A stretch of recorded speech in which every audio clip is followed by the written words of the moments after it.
құрметті Нұрсұлтан Әбішұлы, біз 21 ғасырдағы қазақ жастары сіздің болашаққа бағдар рухани жаңғыру атты еліміздің жан-жақты дамуына арналған бағдарламалық мақалаңызды оқып шығып қызу талқылап отырмыз.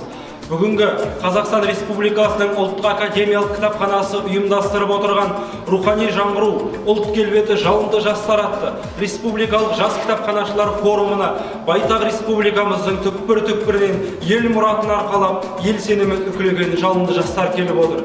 Біз латын қарпіне көшуге, заманауи ақпараттық инфрақұрылымға сай негізделіп өсіп келе жатқан нанотехнология дәуірінің өкіліміз. Біз жас кітапханашылар қазақ елінің жастарының үш тұғырлы тіл саясаты арқылы дүниетанымын кеңейтіп, көзқарасын қалыптастырып, кез келген жағдайда, кез келген елдің өкілімен бәсекеге түсіп, отанымыз тәуелсіз Қазақстанның ұлттық рухын асқақтатып, елбасымыздың сенімін, елдің үмітін ақтаймыз деп сөз береміз.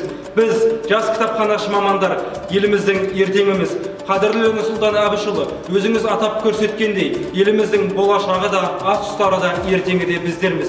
Ендеше біздер ел үкіметінің цифрлы Қазақстан бағдарламасын толық қолдаймыз. Цифрлы Қазақстан бағдарламасы қазақ ұлттық электронды кітапханасының ашық жүйеге көшуге, ел руханияты мен құндылығының заманауи жүйеге негізделуіне жағдай жасалуы керек. Цифрлы Қазақстан жобасы еліміздің бай мұралары мен әдебиет жауһарларын жаңа технология арқылы жаңа әлемге енгізудің көзі болып табылады. Цифрлы Қазақстан жобасы жаһандану дәуіріне қарсы тұрар жаңашыл тәсіл.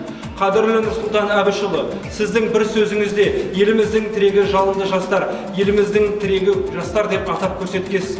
Ендеше бүгінгі жас кітапханашылар форумына қатысып отырған жалынды жастардың сағатта, минутте, секундта соққан жүрегінің дүрсілі отанымыз тәуелсіз Қазақстанға арналады. Еліміздің көк байрағы тұғырлы болып желбірей берсін. Әлем таныған елу елдің қатарына қосылып, ұлы даланың болашағы мәңгілік елдің ұстанымына айналсын. Қолдаймыз!